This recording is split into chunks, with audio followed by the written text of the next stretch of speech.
ens obligaven a dir el nostre número en alemany. Hier, 3!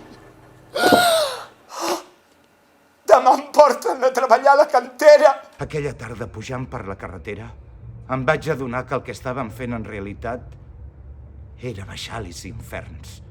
Ja la tropa i els canons roden per pobles i deserts.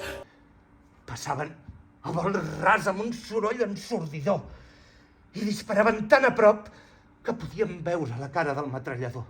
I el llum? Oh! Han de ser morts i porten gossos. Obren! Ai, no són soldats de l'exèrcit alemany! Porten calaveres als seus uniformes, són de les SS!